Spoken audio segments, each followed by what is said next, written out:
ಓಂ ಶ್ರೀ ಗುರು ಬಸವಲಿಂಗಾಯ ನಮಃ.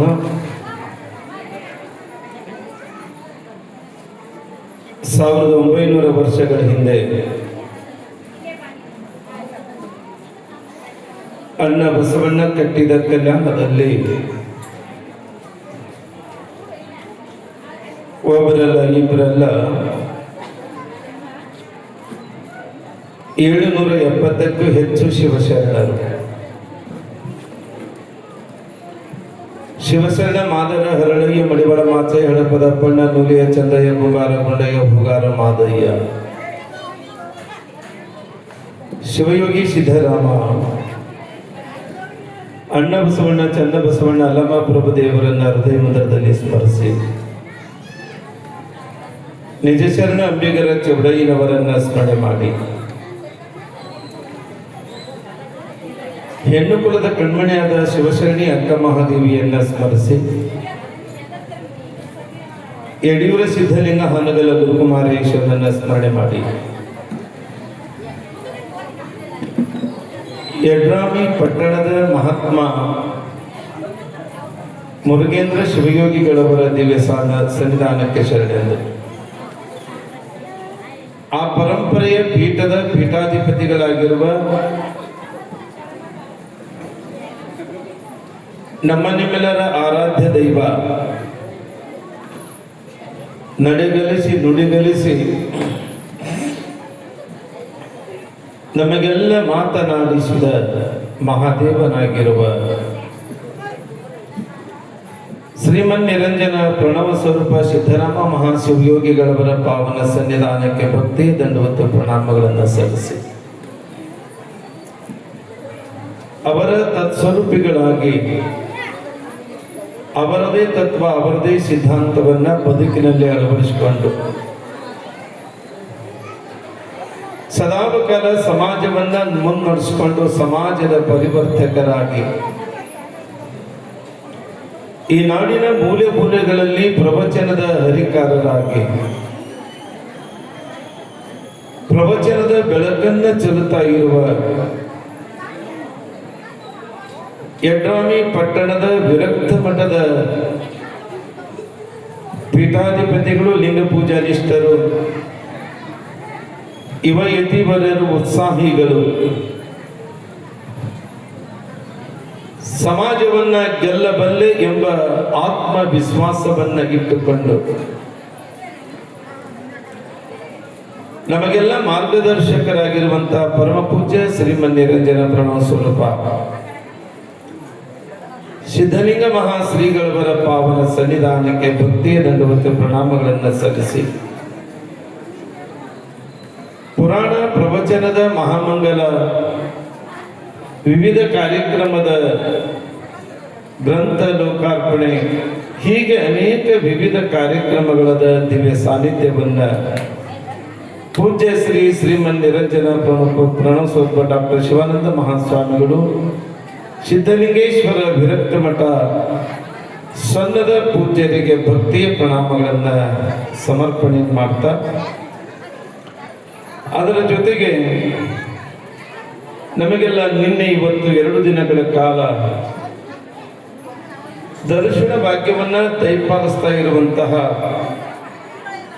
ಶ್ರೀಮನ್ ನಿರಂಜನ ಪ್ರಣವ ಸ್ವರೂಪ ಪ್ರಭು ನೀಲಕಂಠ ಮಹಾ ಶಿವಯೋಗಿಗಳು ವಿರಕ್ತ ಮಠ 3000 ಮಠ ಬಯಲು ಹೊಂಗಲದ ಪರಮ ಪೂಜ್ಯರ ಪಾವನ ಸನ್ನಿಧಾನಕ್ಕೆ ಭಕ್ತಿಯ ದಂಡವತ್ತು ಪ್ರಣಾಮಗಳನ್ನು ಸಲ್ಲಿಸಿ ಇನ್ನೋರ್ವ ಪರಮ ಪೂಜ್ಯರಾಗಿರುವಂತಹ ಶ್ರೀಮನ್ ನಿರಂಜನ ಪ್ರಣವ ಸ್ವರೂಪ ಅಭಿನವ ಶಿವಲಿಂಗ ಮಹಾಸ್ವಾಮಿಗಳು ವಿರಕ್ತ ಮಠ ಮಾದನ ಹಿಪ್ಪರಿಗೆಯ ಪರಮ ಪೂಜ್ಯರ ಪಾವನ ಸನ್ನಿಧಾನಕ್ಕೆ ಭಕ್ತಿಯ ಪ್ರಣಾಮಗಳನ್ನು ಸಲ್ಲಿಸಿ ಅದರ ಜೊತೆಗೆ ಶ್ರೀಮನ್ ನಿರಂಜನ ಪ್ರಣವ ಸ್ವರೂಪ ಸಿದ್ದಬಸವ ಮಹಾಸ್ವಾಮಿ ವಿರಕ್ತ ಮಠ ಹಳೆಕೋಟೆಯ ಪರಮ ಪೂಜ್ಯರ ಪಾದಕ್ಕೂ ಕೂಡ ಭಕ್ತಿಯ ಪ್ರಣಾಮಗಳನ್ನು ಸಮರ್ಪಣೆ ಮಾಡಿ ತಮಗೆಲ್ಲ 11 ದಿನಗಳ ಕಾಲ ಬಹಳ ಸುಂದರವಾಗಿ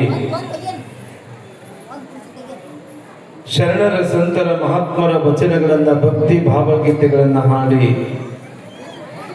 ನಿಮ್ಮೆಲ್ಲರ ಮನವ ಗೆದ್ದಿರುವಂತಹ ಈ ನಾಡು ಕಂಡ ಪ್ರತಿಮಾ ಯುವ ಸಂಗೀತ ಕಲಾವಿದರಾಗಿರುವಂತಹ ಶಿವಲಿಂಗೈ ಗವಾಯಿಗಳು ಬಿಳೆಬಾಳವರಾಗಿ ಶರಣೆಂದು ಅವರಿಗೆ ತಕ್ಕ ಹಾಗೆ ತಬಲಾ ಸಾಥ್ ನೀಡುವಂತಹ ಸಿದ್ದೇಶ್ ಕುಮಾರ್ ಅವರಲ್ಲಿ, ಸಮಸ್ತ ಪರವೂರಿನಿಂದ ಆಗಮಿಸಿರುವಂತಹ ಶ್ರೀಮಠದ ಎಲ್ಲ ಸದ್ಭಕ್ತರಲ್ಲಿ, ಯಡ್ರಾಮಿ ಪಟ್ಟಣದ ಎಲ್ಲ ಶರಣ ಶರಣೀಯರಿಗೆ ಶರಣು ಶರಣಾರ್ಥಿಗಳನ್ನು ಸಲ್ಲಿಸಿ, ಆತ್ಮೀಯ ಬಂಧುಗಳೇ,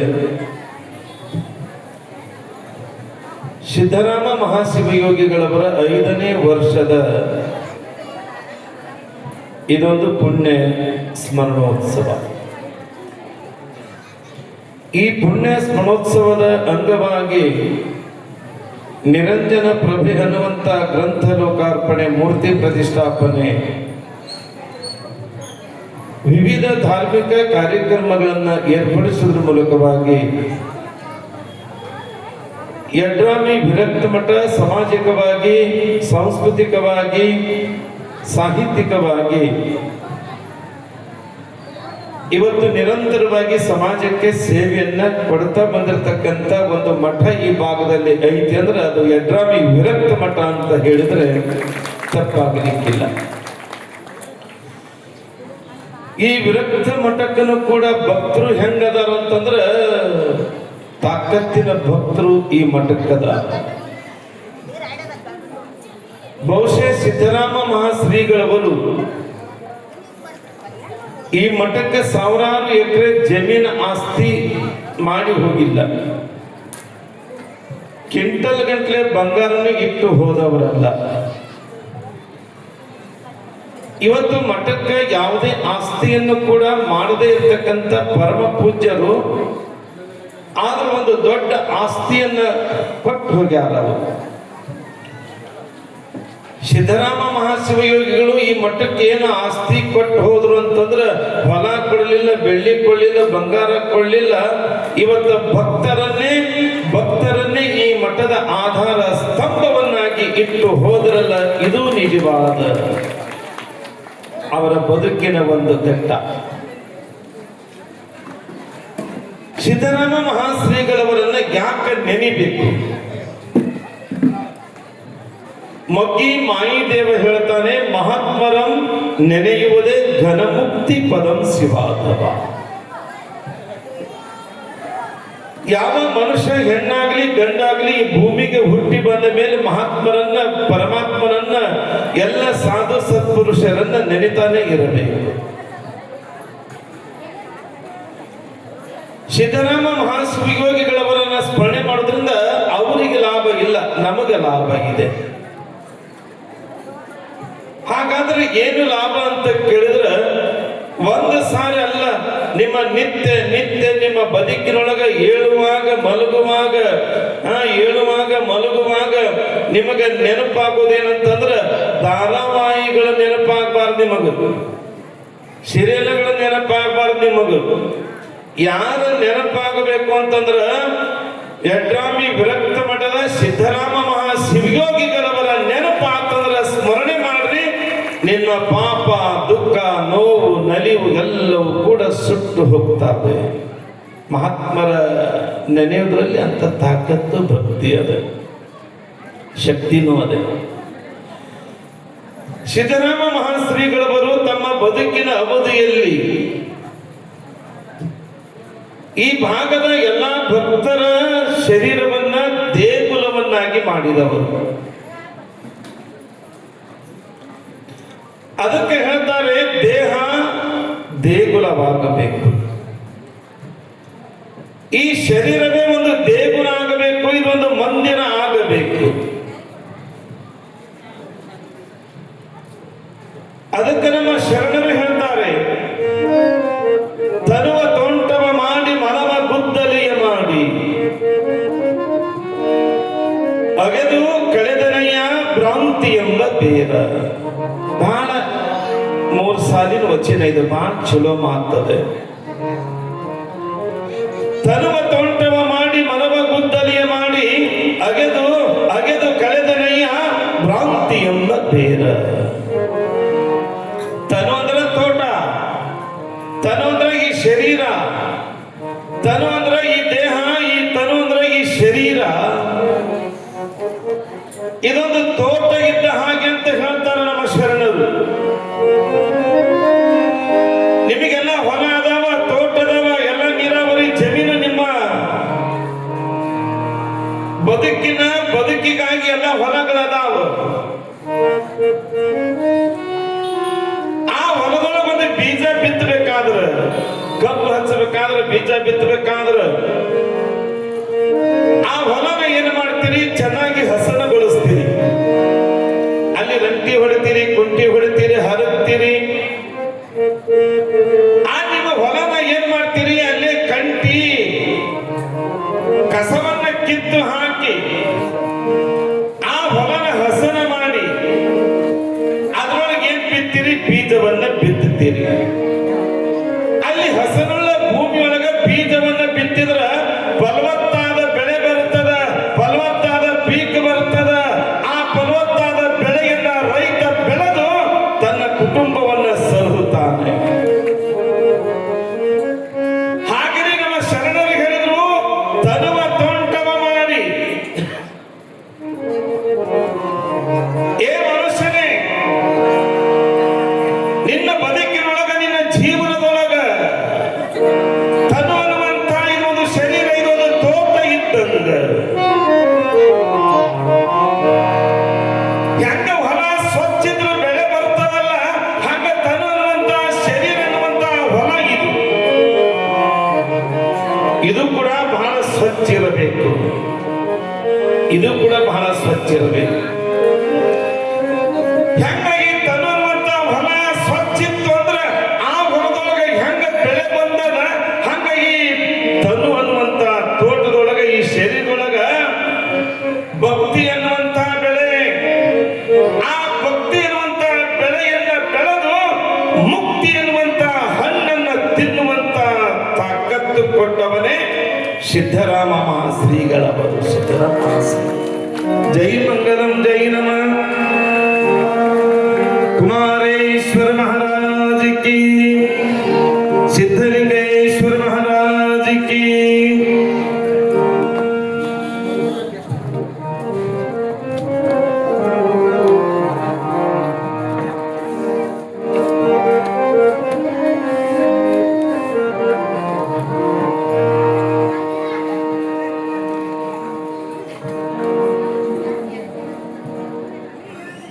ಕೈ ಅದಾವ, ಕೈ ಅದಾವ.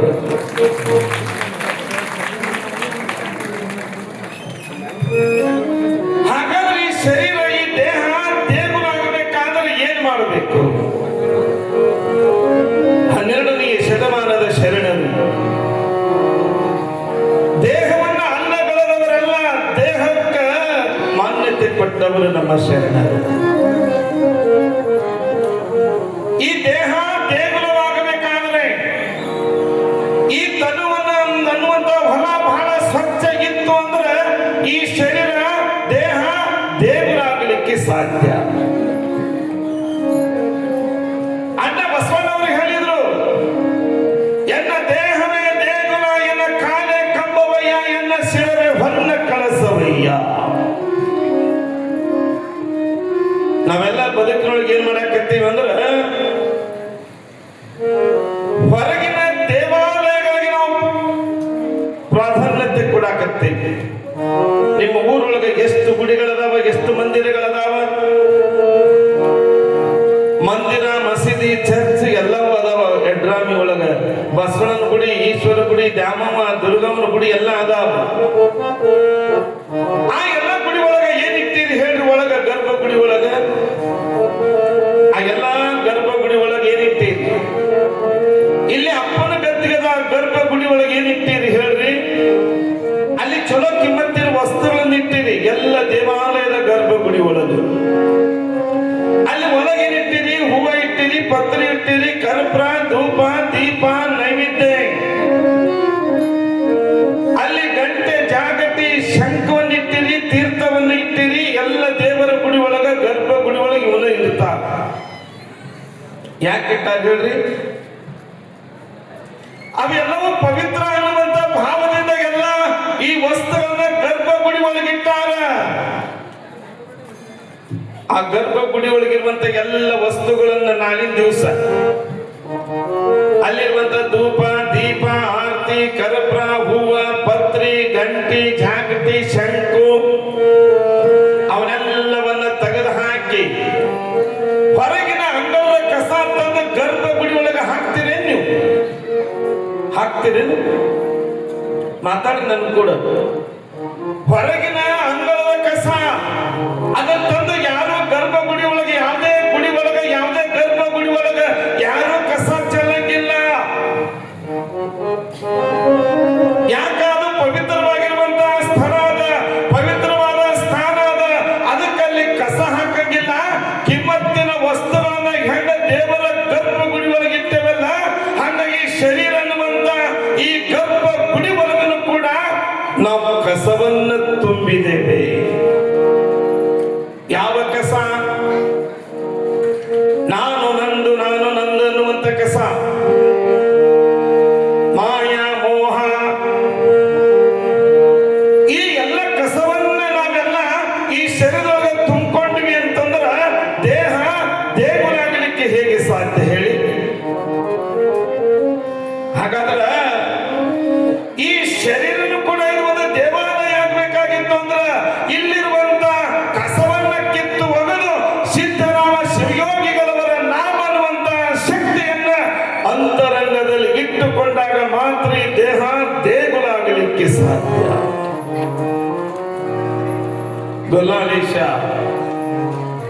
ತನ್ನ ಶರೀರವನ್ನೇ ತನ್ನ ದೇಹವನ್ನೇ ದೇಗುಲವನ್ನಾಗಿ ಮಾಡಿಕೊಂಡು ಕೈಲಾಸವನ್ನ ಕಂಡ ಹಾಗೆ ಸಿದ್ಧರಾಮ ಮಹಾಶಿವಯೋಗಿಗಳವರು ಕೂಡ ತಮ್ಮ ಬದುಕಿನೊಳಗೆ ಅಣ್ಣ ಬಸವಣ್ಣನವರ ವಾಣಿಯಂತೆ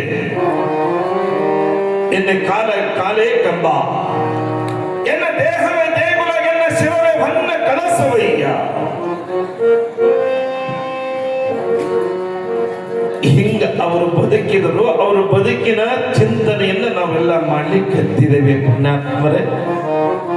ಇನ್ನೇನು ಕೊನೆಯ ಘಟ್ಟ ಗೊಲ್ಲಾಳೇಶ್ವರ ಲಿಂಗದ ಒಂದೆರಡು ಪವಾಡಗಳನ್ನ ಹೇಳಿ ನನ್ನ ಸೇವೆಯನ್ನ ಗುರುಪಾದಕ್ಕೆ ಅರ್ಪಣೆ ಮಾಡ್ತಾ ಇದ್ದೇನೆ. ಅಷ್ಟರೊಳಗೆ ನಮ್ಮ ಗವಾಯಿಗಳು ಒಂದು ಪದವನ್ನ ಹಾಡಿದ್ರೆ ಶರಣು ಎಂದು ಬಂದೆನ ಕರುಣೆ ತೋರಿ ಹರಸು ಗುರುವೇ, ಚರಣ ಕಮಲದಡಿಗೆ ಬಂದು ನಿತ್ಯ ಸ್ಮರಿಸುವೆ ತಂದೆ.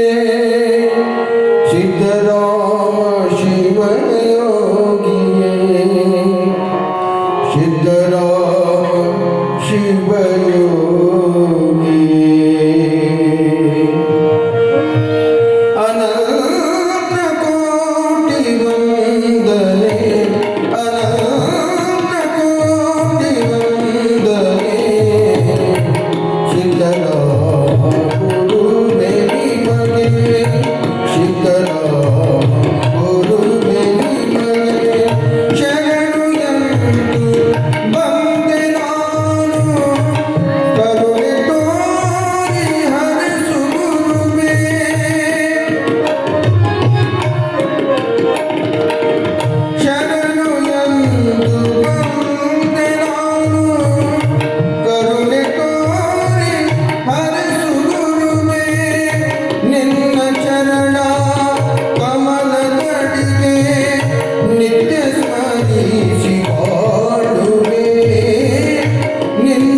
ಸಿದ್ಧರಾಮ ಗುರುವೇ ನಿಮಗೆ ಸಿದ್ಧರಾಮ ಗುರುವೇ ನಿಮಗೆ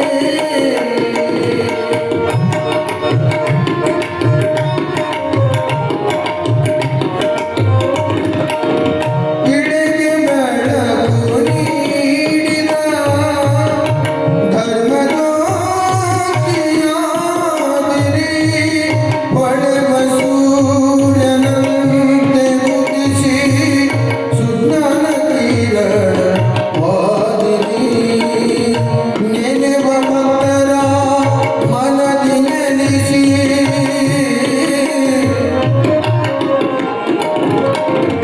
ನೆನೆವ ಭಕ್ತರ ಹೃದಯದಿ ನೆಲೆಸಿ ಬಾಳು ಬೆಳಗಿದ ಯೋಗಿಯೇ ಒಲವಿನಿಂದ ಭಕ್ತರ ಮುರಿದು ಹಲವು ನೀನೆ ಮೆರೆದಿರಿ ಎಲ್ಲ ಜೀವಿ ಎಲ್ಲ ಶಿವನ ಎಲ್ಲ ಜೀವಿ ಎಲ್ಲ ಶಿವನ ರೂಪ ತಾವು ಕಂಡಿರಿ ಅನಂತ ಕೋಟಿ ವಂದನೆ ಸಿದ್ಧರಾಮ ಗುರುವೇ ನಿಮಗೆ ಶರಣು ಎಂದು ವಂದೆ ನಾನು ಕರುಣೆ ತೋರಿ ಹರಸು ಗುರುವೇ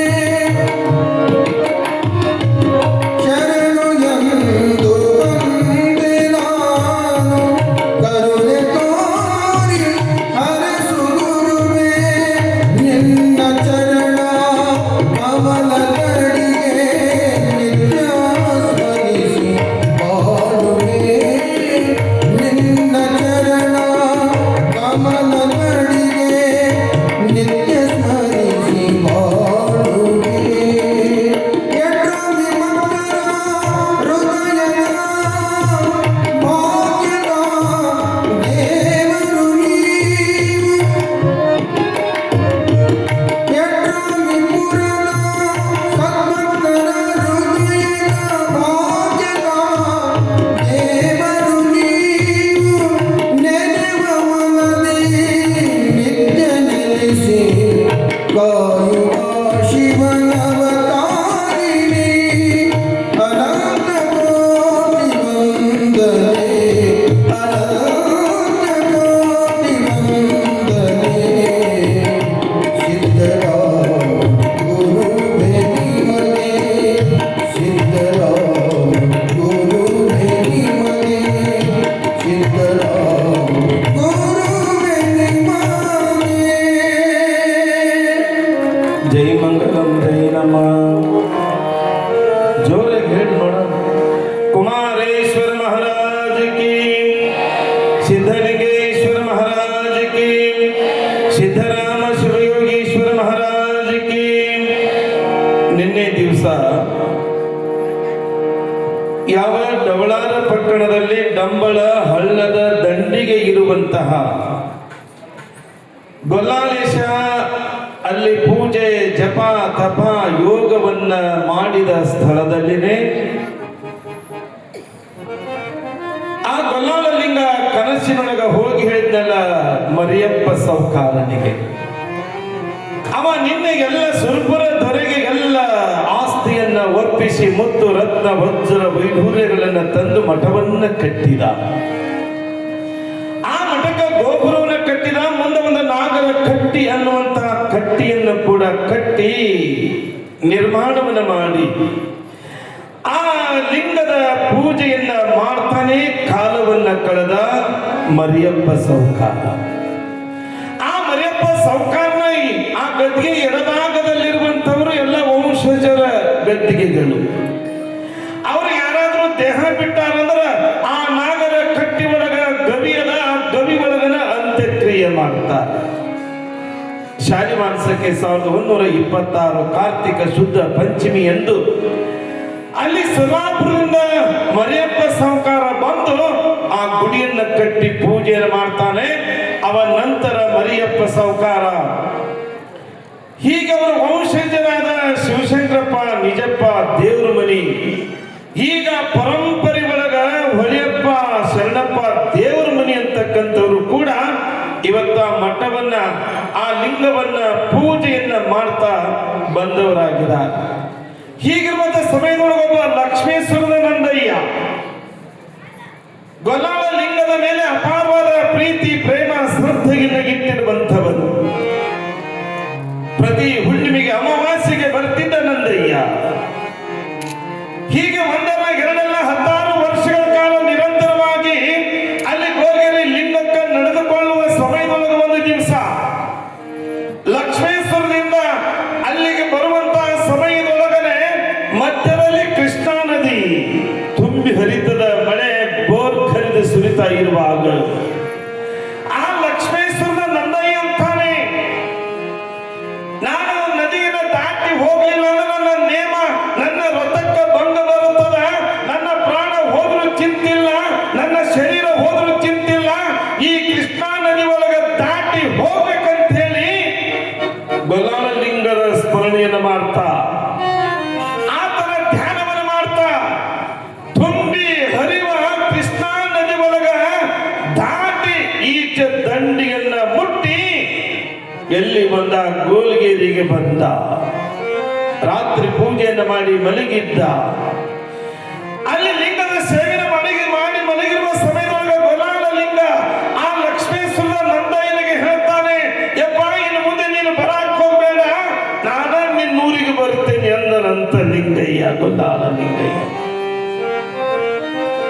ನಂದಯ್ಯ ಕೇಳಿದೆ, ಯಪ್ಪ ನೀನು ಬರುವಂತ ಕುರುಹು ನನಗೆ ಬೇಕಲ್ಲ,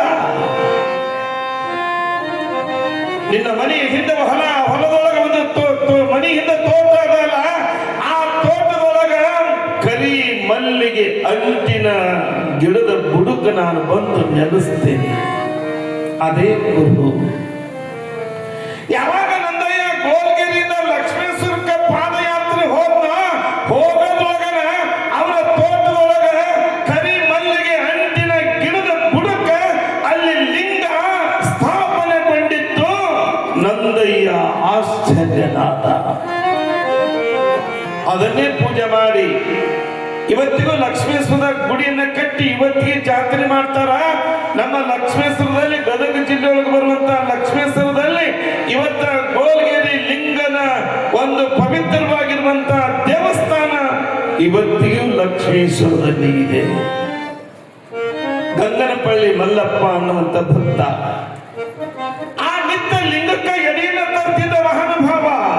ಎಡೆಯನ್ನ ತಂದು ಅಲ್ಲಿ ಲಿಂಗಕ್ಕ ಎಡೆ ಹಿಡಿಬೇಕಾದ್ರ ಅವ ಏನು ಪ್ರಾರ್ಥನೆ ಮಾಡ್ತಿದ್ದಂದ್ರ, ಯಪ್ಪ ಕೋಳೂರು ಕೊಡಗು ಹಾಲು ಕುಡ್ದಂಗ ನಾ ತಂದ ಎಡೆಯನ್ನ ನೀನು ಊಟ ಮಾಡಬೇಕು ಅಂತಿದ್ದವ. ಗಂಗನಪಳ್ಳಿ ಮಲ್ಲಪ್ಪ ತಂದ ಪ್ರಸಾದವನ್ನ ಅವನ ಭಕ್ತಿಗೆ ಗೊಲ್ಲಾಳ ಲಿಂಗೇಶ ಅದರ ಪ್ರಸಾದವನ್ನ ಮಾಡ್ತಾನಂತಂದ್ರ ಆ ಮಲ್ಲಪ್ಪನಲ್ಲಿರುವ ಭಕ್ತಿಯ ತಾಕತ್ತು ಎಂಥದ್ದು. ಹೀಗಿರುವ ಸಂದರ್ಭದಲ್ಲಿ ಪರಮಾತ್ಮ ಭಕ್ತಿ ಪ್ರಿಯ, ನಾದ ಪ್ರಿಯನೂ ಅಲ್ಲ, ವೇದ ಪ್ರಿಯನೂ ಅಲ್ಲ, ಭಕ್ತಿ ಪ್ರಿಯ ನಮ್ಮ ಕೂಡಲ ಸಂಗಮ ದೇವ ಎನ್ನುವ ಹಾಗೆಯೇ ಗೊಲ್ಲಾಳ ಲಿಂಗೇಶ ಭಕ್ತಿ ಪ್ರಿಯ. ಹೀಗಿರುವ ಸಮಯದಲ್ಲಿ ಡಂಬಳ ಗೌರಮ್ಮ, ಅದೇ ಊರ ಹೆಣ್ಮಗಳು, ಆ ಊರಿಗೆ ಸೊಸೆಯಾಗಿ ಬಂದಿರ್ತಾಳಕ್ಕೆ ಡಂಬಳ ಗೌರಮ್ಮ ತಾಯಿ. ಮನೆಯೊಳಗ ಅತ್ತಿ ಮಾವ ಮೈದುನ ನೆಗಣ್ಣಿಯರು ಆಕೆಗೆ ಏನೆಲ್ಲ ಕಷ್ಟವನ್ನ ಕೊಟ್ಟಿದ್ರು ಕೂಡ ಆಕೆಗೆ ತೆಲಿಗೆ ಎಣ್ಣೆ ಹಚ್ಕೊಳಕ್ ಕೊಟ್ರ ಅದನ್ನ ಗೊಲ್ಲಾಳ ಲಿಂಗನ ಮುಂದೆ ಬಂದು ಆ ಎಣ್ಣೆಯನ್ನು ಹಾಕಿ ದೀಪ ಹಚ್ಚಿ ಹೋಗಿದ್ರಂತಕಿ ಗೌರಮ್ಮ. ತನಗೇನಾದ್ರೂ ಪ್ರಸಾದವನ್ನ ಕೊಟ್ರ ಅದನ್ನ ಲಿಂಗಕ್ಕೆ ಬಂದ ನೈವೇದ್ಯವನ್ನ ಮಾಡಿ ಪ್ರಸಾದವನ್ನು ಮಾಡ್ತಾ ಇದ್ರು. ಹೀಗೆ ಒಂದಲ್ಲ ಎರಡಲ್ಲ 16 ವರ್ಷಗಳ ಕಾಲ ಈ ಹೆಣ್ಮಗಳು ಅಲ್ಲಿಗೆ ಹೋಗೋದು ಬರೋದು ಮಾಡಿದ ಮೇಲೆ ಮನೆಯೊಳಗ ಅತ್ತಿ ಮಾವ ಎಲ್ಲರಿಗೆ ಸಂಶಯ ಬಂತು. ಈ ಹೆಣ್ಮಗಳು ಎಲ್ಲಿ ಹೋಗ್ತಾಳೆ, ಎಲ್ಲಿಂದ ಬರ್ತಾಳೆ, ಏನೀಕೆ ಕಥೆ ಅಂತ ಹೇಳಿ ಒಂದಿಷ್ಟು ಜನ ಕೆಲವೊಂದು ದಿನ ಹಿಂಬಾಲ ಬೆನ್ನು ಹತ್ತಿದ್ರು.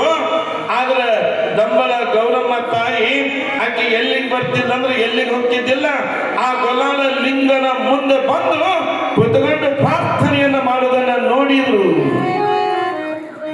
ಎಲ್ಲ ಬಳಗದವರು ಹಿಂದೆ ಬಂದು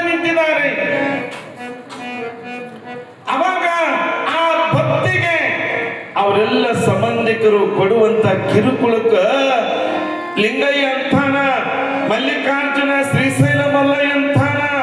ಯವ ನಿನ್ನ ಭಕ್ತಿಗೆ ನಿನ್ನ ಮನ್ಯಾಗ ಬಡಿತಾರ. ಇನ್ನು ಮುಂದೆ ನಿನ್ನ ಮನೆಗೆ ಹೋಗಬೇಡ. ನಿನ್ನ ದೇಹ ಬಿಟ್ಟಾದ್ರ ನನ್ನ ಮುಂದ ಏನು ಹಾಲು ಹಲ್ಲ ಐತಿ ಆ ದಂಡಿಗೆ ನನ್ನ ಮುಂದೆ ನಿನ್ನ ಗುಡಿ ಸ್ಥಾಪನೆ ಆಗಲಿ. ನಿನ್ನ ಮಳಿ ಬಂದು ನಿನ್ನ ಗುಂಡಿ, ನೀ ಅಕ್ಕಿನ ಗುಂಡಿ ತೋಡಿರ್ತಾರ ಹೊಂಡ, ಆ ಹೊಂಡದ ಮೇಲೆ ಗುಡಿ ಕಟ್ಟಾರ.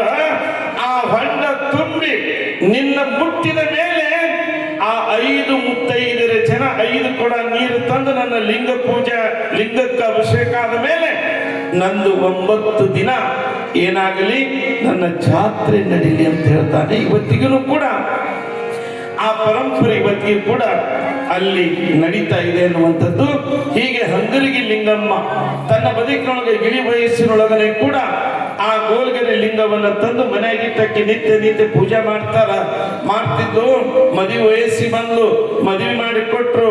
ಎಲ್ಲಿ ಕೊಟ್ರು? ಸುರಪುರ ತಾಲೂಕು ಹಯಾಳಕ್ಕ ಅನ್ನುವಂತ ಗ್ರಾಮಕ್ಕೆ ಕೊಡ್ತಾರೆ. ಅಕ್ಕಿನ ಕೊಟ್ಟು ಮದುವೆ ಆದ್ಮೇಲೆ ಹೊಸದಾಗಿ ಉಡಕ್ಕಿ ಹಾಕಿ ಕಳಿಸ್ತಾರಲ್ಲ, ಅವಾಗ ಉಡಕ್ಕಿನ ಹಾಕಿ ಕಳಿಸಿದ್ರು. ಮನ್ಯಾಗ ತಂದೆ ತಾಯಿ ಅಂತಾರ, ಯಾವಾಗ ಗೊಲ್ಲಾಳ ಲಿಂಗ ತಂದಿಟ್ಟಿ ನಾವೇನ್ ಪೂಜೆ ಮಾಡೋಣ, ನಿನಗೆ ಉಡಿ ಅಕ್ಕಿ ಹಾಕಿವಲ್ಲ, ಇದ್ರ ಜೊತೆಗಿನೂ ಕೂಡ ಈ ಲಿಂಗವನ್ನ ನೀನು ಉಡಿ ಒಳಗ ಇಟ್ಟು ಕಳಿಸ್ತೀವಿ, ನೀನ ತಗೊಂಡು ಹೋಗಂತ ಹೇಳಿ ಲಿಂಗ ಉಡಿ ಒಳಗಿಟ್ಟು ಕಳಿಸಿದ್ರು. ಹೊಸದಾಗಕ್ಕೆ ತನ್ನ ಗಂಡನ ಮನೆಗೆ ಹೊರಟಾಳ. ಊರ ಸಮೀಪ ಲಿಂಗ ಉಡಿ ಒಳಗ ಭಾರ ಕತ್ತು. ಏನ್ ಮಾಡ್ಲಿ ಅಂತಳಕ್ಕಿ, ಏನ್ ಮಾಡ್ಲಿ ನಾನು ಮನ್ಯಾಗ ಅತ್ತಿ ಮಾವ ಗಂಡ ಏನಾದ್ರೂ ಏನ್ ಮಾಡ್ಲಿ ಅಂತ ಹೇಳಿ ಆ ಲಿಂಗ ಅಲ್ಲೇ ಊರ್ ಹೊರಗೆ ಒಂದು ಹುತ್ತ ಇತ್ತು.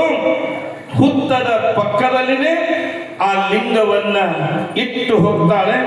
ಅದೇ ಲಿಂಗ ಬೆಳೆದು ದೊಡ್ಡದಾಗಿ ಹಯ್ಯಾಳ ಹುತ್ತ ಲಿಂಗೇಶ್ವರ ಅಂತ ಹೇಳಿ ಇವತ್ತಿಗೂ ಕೂಡ ಪ್ರಸಿದ್ಧಿಯಾಗಿದೆ ಅನ್ನುವಂಥ ಮಾತನ್ನ ಈ ಸಂದರ್ಭದಲ್ಲಿ ತಮ್ಮೆಲ್ಲರಿಗೆ ತಿಳಿಸಿ, ಯಾವಾಗಲ್ಲಿ ಗೌರಮ್ಮ ತಾಯಿ ತಗದ ಹೊಂಡ ತುಂಬಿ ಅಕ್ಕಿ ಮುಟ್ಟಿದ ಮೇಲೆ 9 ದಿನ ಜಾತ್ರೆ ಅಲ್ಲಿ ನಡೀತದೆ. ಅಲ್ಲಿ ದೇವರ ಮನೆತನದವರು ಆ ಮರಿಯಪ್ಪನ ವಂಶಸ್ಥರಂದ್ರೆ ಬಲ್ಲುಗನ ಆ ಮರಿಯಪ್ಪನಾಗಿ ಮರು ಜನ್ಮವನ್ನ ತಾಳಿ ಬಂದಿರ್ತಾನಲ್ಲ, ಹಾಗೆ ಅದಾದ ಮೇಲೆ ನಿರಂತರವಾಗಿ ಜಾತ್ರೆ ನಡೀತದೆ. ಲಕ್ಷ ಜನ ಜಾತ್ರೆಗೆ ಬರ್ತಾರೆ. ಹೀಗೆ ಆ ಗೋಲ್ಗೇರಿ ಕೈಲಾಸ ಭೂ ಕೈಲಾಸವಾಗಿ ಪರಿವರ್ತನೆಯಾಗಿ ಇವತ್ತಿಗೂ ಕೂಡ ಆ ಶ್ರೀಶೈಲ ಲಿಂಗ ಬಂದ ಭಕ್ತರಿಗೆ ಬೇಡಿದ ಇಷ್ಟಾರ್ಥಗಳನ್ನ ಕೊಡ್ತಕ್ಕಂಥ ತಾಕತ್ತು ಶಕ್ತಿ ಆ ಲಿಂಗದೊಳಗೆ ಇವತ್ತಿಗೂ ಇದೆ. ಸಾವಿರಾರು ಜನ ಅಲ್ಲ, ಲಕ್ಷ ಜನ ಭಕ್ತರು ಇವತ್ತ ಗೊಲ್ಲಾಳೇಶ್ವರನ ಮನೆ ದೇವರಾಗಿ ಜಗತ್ತಿಗೆ ಬೆಳಗ್ತಾ ಇದ್ದಾನೆ. ಜನರ ಮನದ ಮಲಿನತೆಯನ್ನ, ಜನರ ಮನದ ಕೊಳೆಯನ್ನ ಇವತ್ತು ತೆಗಿತಾ ತನ್ನ ಪ್ರಭೆಯನ್ನ ಬೀರ್ತಾ ಇದ್ದಾನೆ ಅನ್ನುವಂಥ ಮಾತನ್ನು ಈ ಸಂದರ್ಭದಲ್ಲಿ ಹೇಳ್ತಾ, ಆತ್ಮೀಯ ಬಂಧುಗಳೇ, 11 ದಿನಗಳ ಕಾಲ ಇವತ್ತು ಪೂಜ್ಯ ಸಿದ್ಧಲಿಂಗ ಮಹಾಶ್ರೀಗಳವರು ಇವತ್ತು 11 ದಿನಗಳ ಕಾಲ ಒಂದಿಷ್ಟು ಸೇವೆ ಮಾಡಲಿಕ್ಕೆ ಅವಕಾಶವನ್ನು ಮಾಡಿಕೊಟ್ಟಿದ್ದಾರೆ. ಇದಕ್ಕೆಲ್ಲ ಬೈಲು ಹೊಂಗಲದ ಅಪ್ಪವರ, ಮಾದನ್ ಹಿಪ್ಪರಿಗೆ ಅಪ್ಪವರ ಆಶೀರ್ವಾದನೂ ಕೂಡ ಇದಕ್ಕೆ ಇದೆ. ಅಂತಹ ಪರಮ ಪೂಜ್ಯರು ಕರುಣಿಸಿಕೊಟ್ಟಿರ್ತಕ್ಕಂಥ ಒಂದು ಸೇವಾ ಭಾಗ್ಯ ನಾನು ಈ ಒಂದು ಸನ್ನಿಧಾನದಲ್ಲಿ ಬಂದು ಇವತ್ತು 11 ದಿನಗಳ ಕಾಲದಲ್ಲಿ ಎಷ್ಟು ಸಮಯ ನನಗೆ ಸಿಕ್ಕದ, ಆ ಸಿಕ್ಕ ಸಮಯದೊಳಗೆ ಎಷ್ಟು ಹೇಳಲಿಕ್ಕೆ ನನಗೆ ಸಾಧ್ಯ ಆಗೈತಿ ಅಷ್ಟು ವಿಷಯವನ್ನ ತಮ್ಮ ಮುಂದೆ ಹೇಳುವಂತ ಪ್ರಯತ್ನವನ್ನು ಮಾಡಿದ್ದೇನೆ. ಪುಣ್ಯಾತ್ಮರೇ, ಏನಾದರೂ ಹೇಳುವಂತ ಸಂದರ್ಭದಲ್ಲಿ ತಪ್ಪು ತಡೆಗಳಾಗಿದ್ದರೆ ನೀವು ಕ್ಷಮಿಸಬೇಕು. ನಿಮ್ಮೆಲ್ಲರ ಆಶೀರ್ವಾದ, ಪೂಜ್ಯರ ಆಶೀರ್ವಾದವನ್ನು ಬಯಸಿ ಮತ್ತೆ ನನಗೆ ಪೂಜ್ಯರು ಏನಾದರೂ ಸೇವೆ ಕೊಟ್ಟಲ್ಲಿ ಈ ಮಠಕ್ಕೊಬ್ಬ ಶಾಸ್ತ್ರಿಯಾಗಿ ನಾ ಬರಂಗಿಲ್ಲ, ಈ ಮಠಕ್ಕೊಬ್ಬ ಸೇವಕನಾಗಿ ಆಳನಾಗಿ ನಾ ಬಂದು ಸೇವೆ ಮಾಡ್ತೀನಿ ಅನ್ನುವಂಥ ಮಾತನ್ನು ಈ ಸಂದರ್ಭದಲ್ಲಿ ಹೇಳಿ, ಪರಮ ಪೂಜ್ಯರ ಒಂದು ಪ್ರೀತಿ ಅಂತಃಕರಣ, ಅದು ತಾಯಿ ಹೃದಯ, ತಾಯಿ ಮಮತೆ, ನಮಗೆಲ್ಲ ತಂದೆಯಾಗಿ ತಾಯಿಯಾಗಿ 11 ದಿನಗಳ ಕಾಲ ನಮ್ಮ 3 ಮಂದಿ ಆ ಜಂಗಮರನ್ನ ಅತ್ಯಂತ ಪ್ರೀತಿಯಿಂದ ನಮ್ಮನ್ನು ಕಂಡಿದ್ದಾರೆ. ಇಲ್ಲಿರುವಂಥ ಎಲ್ಲ ಶ್ರೀಮಠದ ಶರಣ ಬೆಳಗನು ಕೂಡ ಅಷ್ಟೇ ಪ್ರೀತಿ. ನಾ ಹೇಳಿನಲ್ಲ, ಆಸ್ತಿ ಮಾಡಿಲ್ಲ, ಭಕ್ತರನ್ನೇ ಈ ಮಠದ ಆಸ್ತಿಯನ್ನಾಗಿ ಮಾಡಿ ಹೋಗಿದ್ದಾರೆ ಅಂತ ಹೇಳಿ, ಹಂಗ ಎಲ್ಲರಿಗೂ ಕೂಡ ಪೂಜ್ಯರ ಆಶೀರ್ವಾದ, ನಿಮ್ಮೆಲ್ಲರ ಆಶೀರ್ವಾದವನ್ನು ಬಯಸಿ ಮತ್ತು ನಾವು ಬೇರೆ ಕಾರ್ಯಕ್ರಮಕ್ಕೆ ನಾಳೆ ಹೋಗಬೇಕಾಗಿರುವುದರಿಂದ ಈ ಒಂದು ಕಾರ್ಯಕ್ರಮದ ಮಧ್ಯದಲ್ಲೇ ನಿಮ್ಮೆಲ್ಲರ ಅಪ್ಪಣೆ ಪೂಜ್ಯರ ಅಪ್ಪಣೆಯನ್ನು ಕೂಡ ತೆಗೆದುಕೊಂಡಿದ್ದೇನೆ. ನಾವು ಇವತ್ತೇ ಪ್ರಯಾಣವನ್ನು ಬೆಳೆಸ್ತಾ ಇದ್ದೇವೆ. ಎಲ್ಲರಿಗೂ ಶರಣಾರ್ಥಿಗಳು. ಪುರಾಣ ದಾಸೋಹ ಸಲ್ಲಿಸಿರುವ